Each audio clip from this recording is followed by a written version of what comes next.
Yeah, and like you're saying, like changing our internal based on how we're feeling. Like for me, when I saw Dr. Emoto's work, I was just like, oh my gosh, like I have so much like ability to shift everything inside of me and everything outside of me as well. Because if I'm that still pond and I'm like able to harness my frequency, when I do move it out into the world, it's going to have a lot of potency and it's going to be like strong ripple effect that's going to affect a lot of things. And when I thought about that, I was thinking like, it's not just the words that we say, it's the thoughts that are playing out in our mind as well that is creating these molecular shifts and changes in our being, in our organic being, and also around us. And so for me, the implications of that were huge. It's just like, okay, well, let's talk about like not just me judging other people, but me judging myself. What am I doing to my own water in my own chatter mind of just like, I don't like this, I do like that. And I love that you said that you look for like, what do I like about it? But there's a Yeah. lot of people in the world that just really like being in that space of what they don't like about it.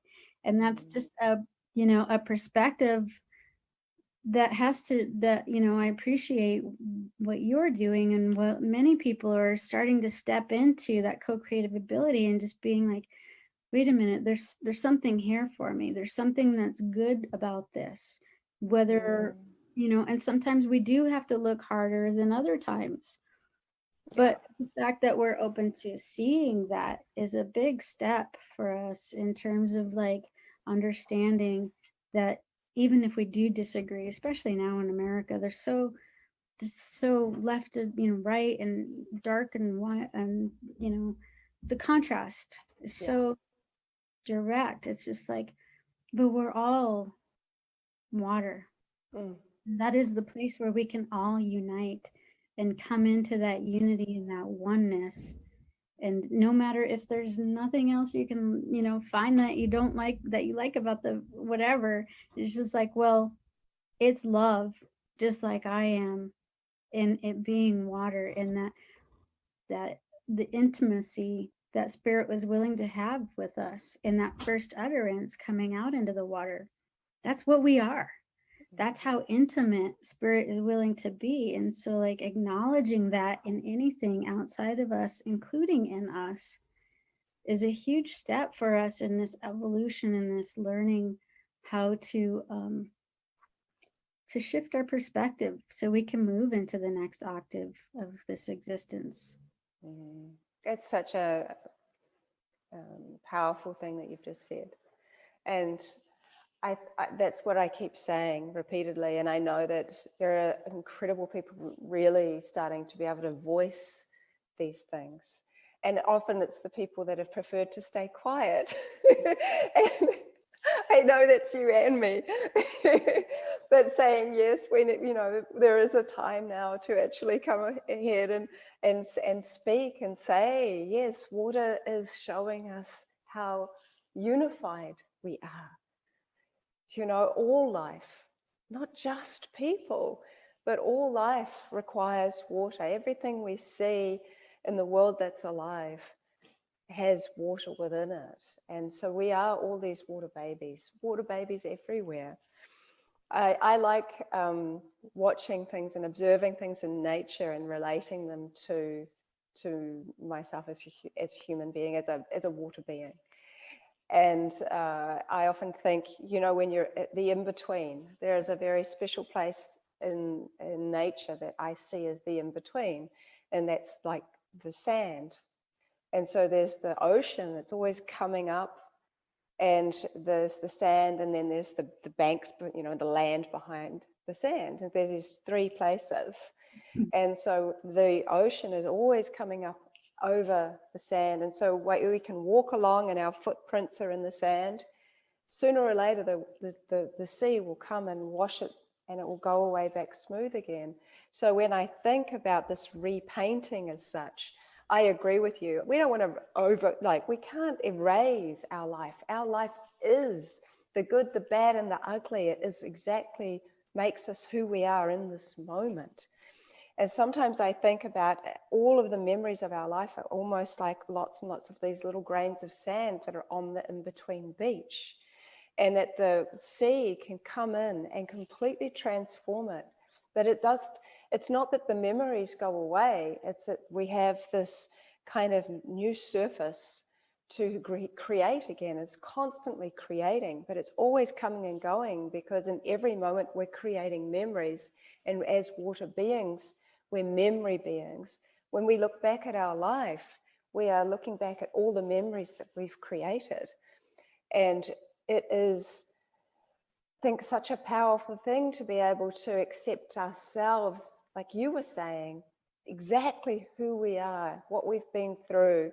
And once we start doing that and taking care of ourselves, like it's so easy for us as mothers, for example, just always take care of our children, take care of families, and do too much. So rare that we actually take time and take care of ourselves, even though we know that's good advice.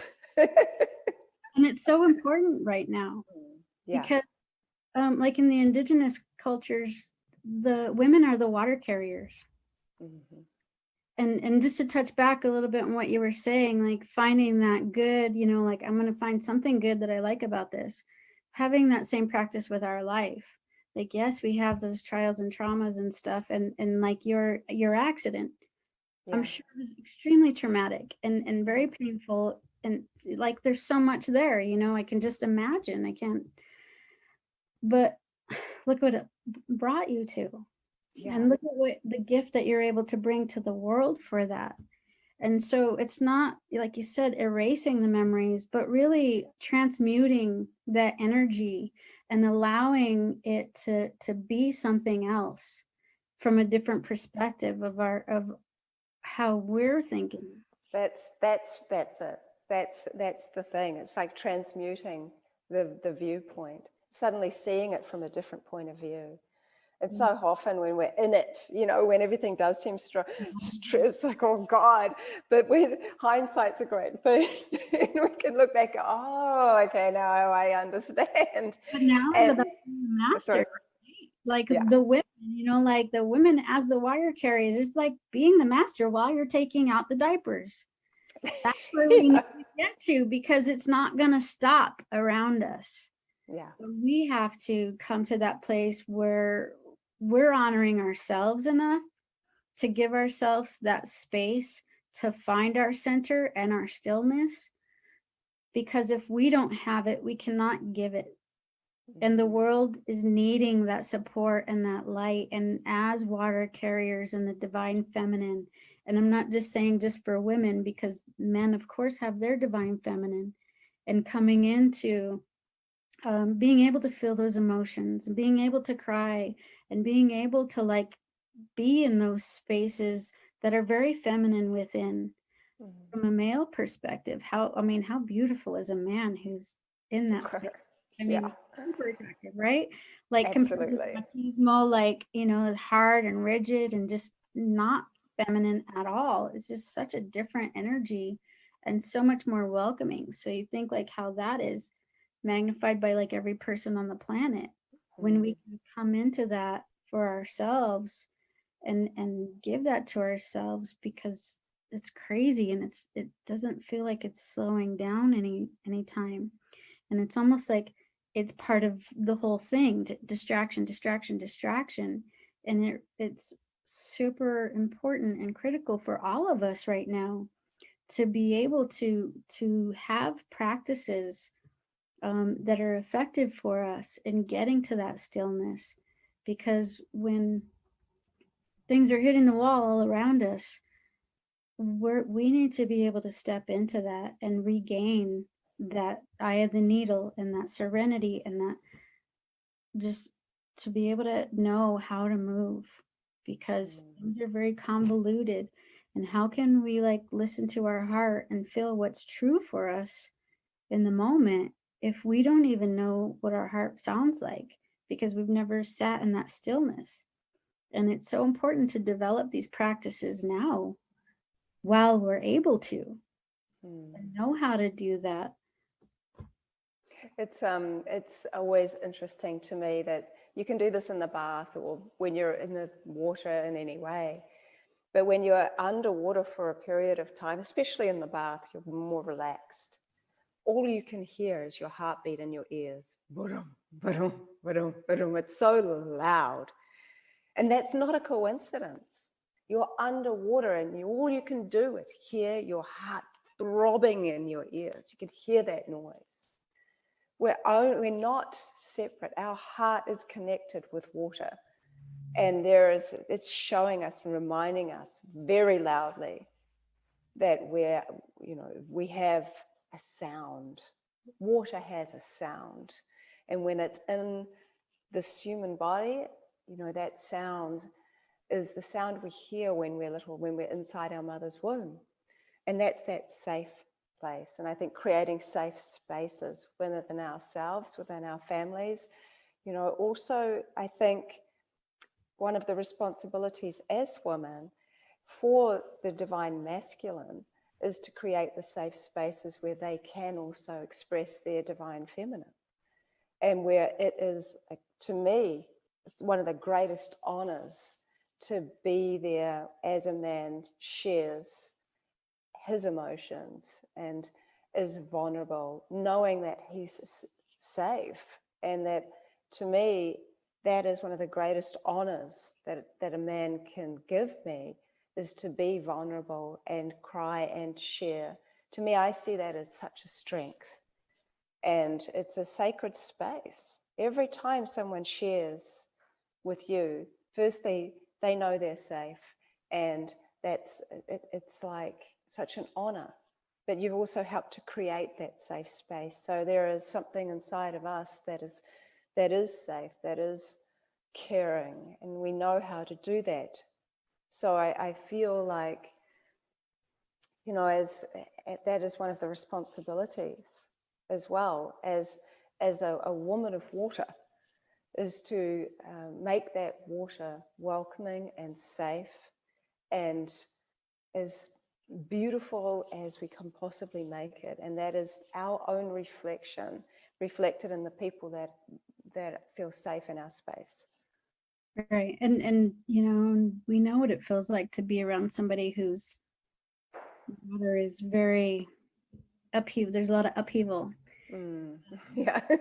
Yeah. And it's difficult to feel safe around them. And you don't want to be vulnerable and just like their attention's just like all over the place and there's no presence there.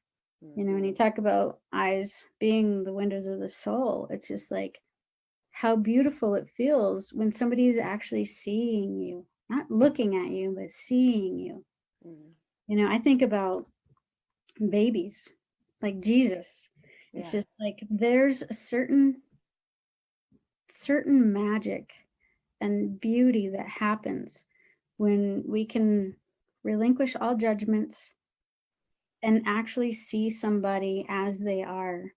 And babies are beautiful for that. It's just like people, they make stupid faces, they make stupid sounds, like the ego is out the door. Just like heart wide open. You show up as the divine you, and I'm going to be a divine me in this moment, and like really stupid, just to get a giggle out of you, Yeah. All of a sudden, that judgment, even in our own mind, goes out the door, where it's just like, we don't care how stupid we look trying to get this baby to laugh at, with us. And it's just such a beautiful, beautiful gift that we have the capacity to give each other. And again, going back to that stillness, it's just like being able to harness those waters within us so that we can give that gift in a really genuine way where they can hear our heart and we can hear their heart. And it's just, and it's like palatable in a space like that when you're connecting with somebody like that. And it's a beautiful thing. It is. I haven't heard anybody say an analogy like that. And it's not even, it's just such a truth. It's not even just an analogy, but it's so, like, whenever I'm around a baby, I sort of, my voice goes up like 10 octaves. Oh, I do that with puppies as well. And it's just like, that's the same kind of thing. They're open, they're so loving. They're always wagging their tails and not their tongues. And and you show up to how, in the same way that someone is showing up in the most purest way. And it's so interesting when you think about that, because we all observe how quickly we change when we see a little baby, and how also some people's vulnerabilities really show up. I know just my son Rama, when he was a little guy, he was so friendly, and he made it. He just was just he's such a loving boy, and he was always really loving. And so I remember this I was at the supermarket, and I was trying to put my groceries in the boot of the car. Yeah, you call it a boot, I think so. Anyway, in the back of the car, and I and I was like, I was holding him and groceries, and there was this young guy. He was about 18. And he was going past. I said, look, could you please hold my baby for a minute, because I just need to put the, and he was like freaking out, because he says, oh, babies hate me. I'm like, no, you'll be fine. He's like, oh, no, really, babies hate me. And I'm like, it'll be fine. And so I gave him to Rama. Rama was just chilled out, and he was like, and then you see this guy, and I'm kind of out sneaking a peek, putting the groceries in, as I'm watching this 18-year-old young man, and he's seeing that Rama's not hating him. And he's like, and his whole demeanor changed, because he was so freaking out, but he did it anyway, which I love, because he was trying to help me. And then Rama's like smiling at him, and then he's starting to go, and this guy, and then he didn't want to give him, he said, oh, he's so cute, and he was giving Rama this big cuddle, and Rama like put his little head in, and then I was like, I took Rama back. He goes, you know, he completely changed my mind about babies. He said, I might have one now. I'm like, there we go. You know, and when you were talking, you said something and made me think of like that space. When we can attain that space, and when I talk about a practice, like this is my practice, is like finding that space, whether it be puppies, whether it be a baby, whether it be your, you know, whatever it is that can elevate and open your heart like that, to hold that space. And that is the sweet spot for creation, because then you're on the super highway of frequencies. There's nothing like, God doesn't have the quality of love. God is love. So when you're holding that kind of heart space, and you're sending out your intention, and you're sending out what you want to create on this planet, you're on the super highway. You're not lived down in all these like subwoofer kind of frequencies where it's bumping up against all of this stuff that's happening in the world. All of a sudden you're like, you know, the tweets, and it's just like zing, and there's nothing holding it back, and there's nothing in the way. And that frequency is emanating into everything. So yeah, like when you said puppies, I'm just like, yeah, that's what the place, like babies and puppies and kittens, like whatever keeps your heart open, you know, like if you don't know how to get into that space and start a practice, find that, whatever that is, hold that idea and that frequency, and then think about what it is that you want to create on this planet, or for your life, or for your health. Because in that space, your frequency, your vibration is zinging at the top, at the highest peak that it can. And that's going to be way more effective than trying to be like, oh, my life, oh, you know, this and that and this and that. And that's like, you know, Joe Dispenza was the name I couldn't think of, but he talks about creating our future, being our future, and creating it from there, because that frequency like attracts like. So when we're emanating that frequency with our heart completely, totally wide open, and like, I want this in my life, I want love in my life, I want whatever it is that you want to bring into your life that's in alignment with that frequency, has to come back. It's universal law. That's how it works. And when you're on those higher vibrations, it's so much more effective, because that's how it's designed. That's how we're designed. in that.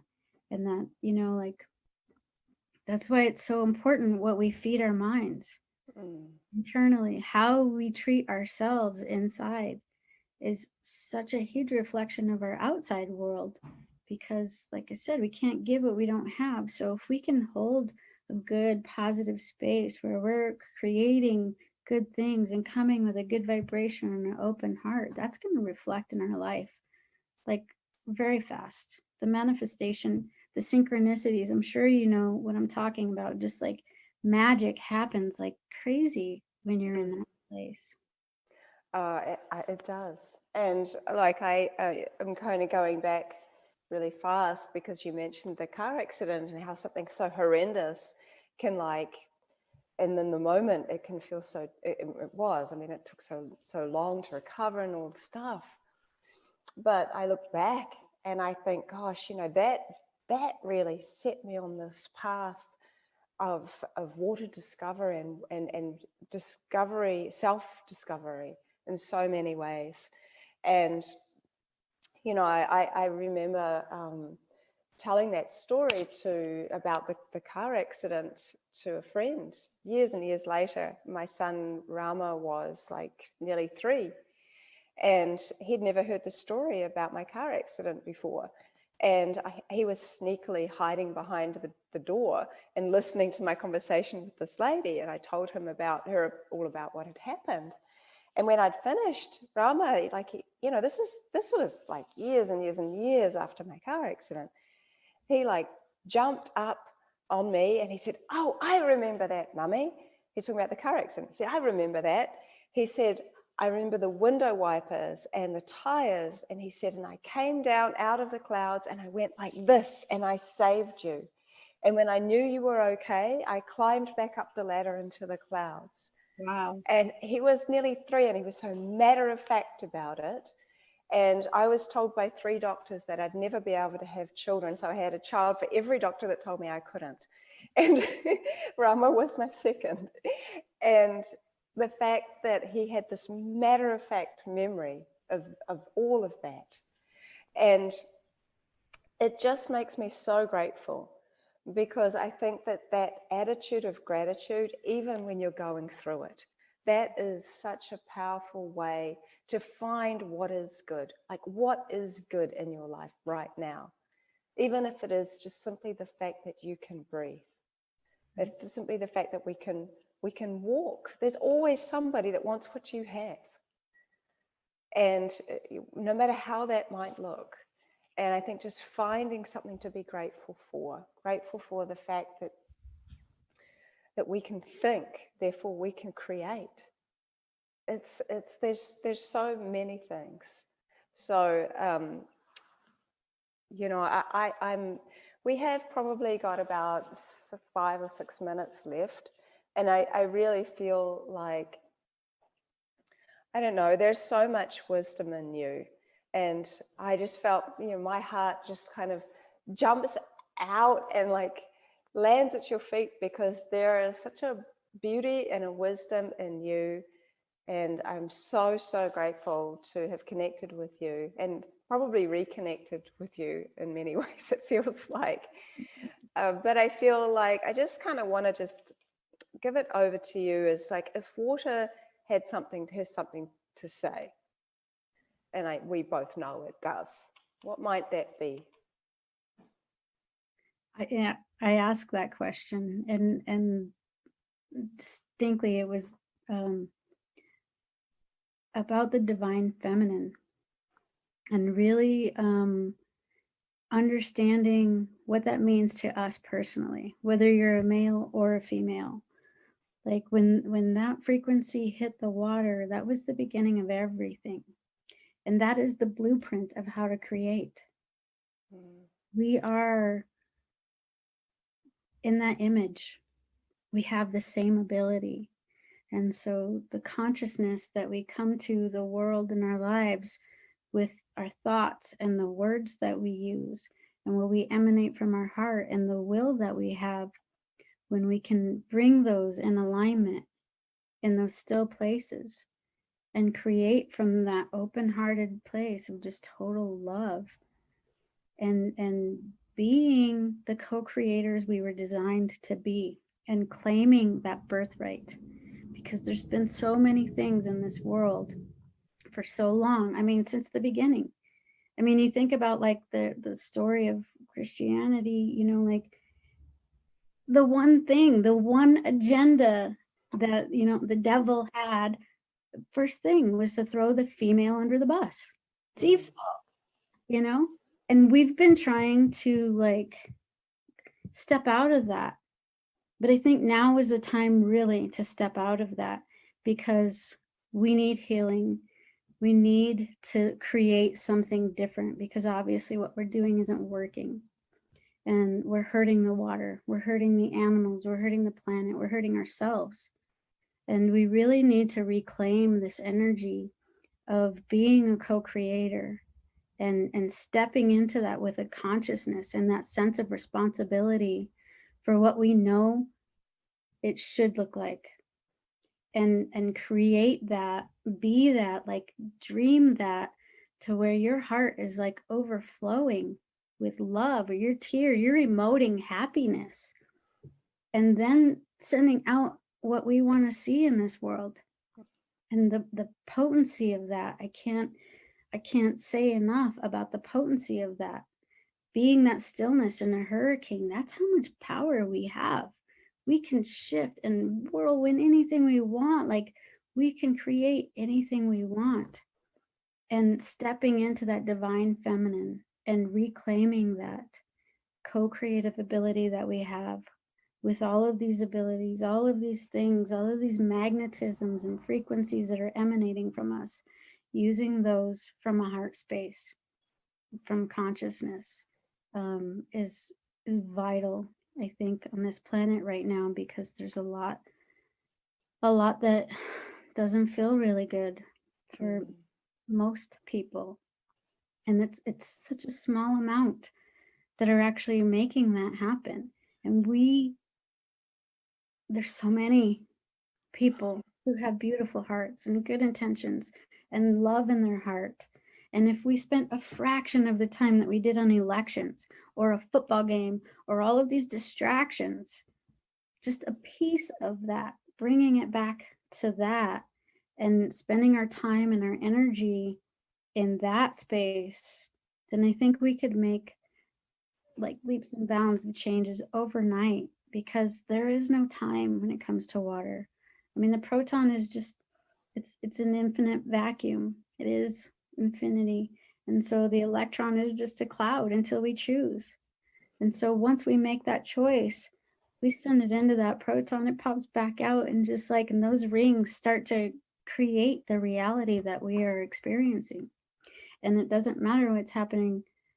Okay, I'm not going to say it doesn't matter, because obviously it does, but we can create the level that these things that are happening in the world, how much they matter to us, because we can create our own paradigm. And 2% is all we need to shift things in a big way.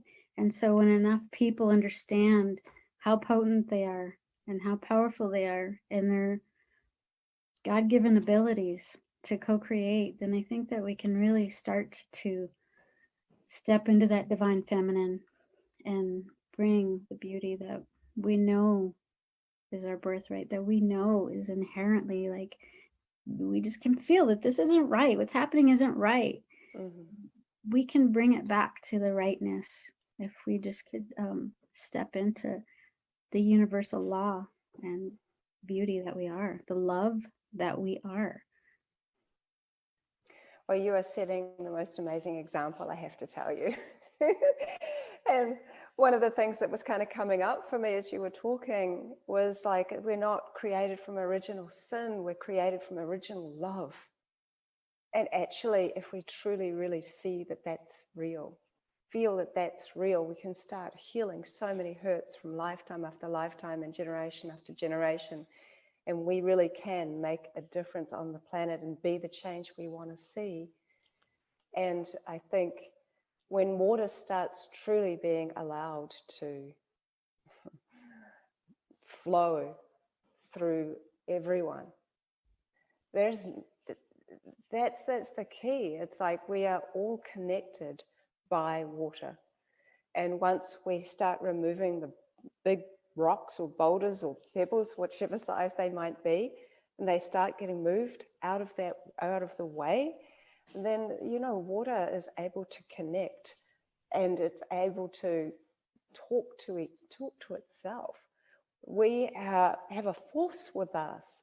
We live on a blue planet. The water wants love and harmony, and we don't need many to be so connected and open. We need some, and that will make massive change, and that will start to be able to create, you know, tidal waves of change. Honestly, when we think about it in terms of water, then there's nothing it can't do, and no place it can't go. Your thoughts, your prayers into water will evaporate into the clouds and will travel across this beautiful planet and will go everywhere. There's nowhere water can't go. So I think that we need to be reminded that we are not walking alone. You know, we literally are not just walking liquid beings, but we're floating liquid beings and invisible liquid beings in the air, and we're at the depths of the very depths of the oceans. And I just think when we start thinking about that, we realize we are walking with some serious, incredible love with us. We're not alone. We're not alone. And, you know, there is a great wave of change. And I know that you're part of that. And I'm so grateful. I'm so sorry we haven't been able to speak for as long as I would have liked. And I would love to have you back, because I feel like we could talk for like years. So well, I mean, there's nothing you can't associate with water. Metaphysics, spirituality, science, like it all comes back to water. And it is just such a beautiful divine truth that we really need to like take a deeper look into ourselves and the abilities there, and just embrace the ally that is within us and all around us. And our condensation out of our mouth, like we're always contributing. Everything could be a prayer if it's in those higher frequencies. Never a truer word was spoken. And from there, I guess I'm so sorry, but we're gonna have to say goodbye. It was such an honor to have you on. I'm so glad that you reached out to me, and that I've been able to just do this little tiny bit that I can do to help your voice get out there, because I think you're an amazing, incredible person. And thank you so much for being on my show. Thank you very much for having me, and I adore your work, and thank you for all of the gifts and the insights and the ahas, and just like, oh my gosh, that you're bringing about on this planet right now in your work, because it is truly amazing. Thank you. Thank you so much. All right, we'll see you all next time. Thank you for watching. See you soon. Bye. Bye.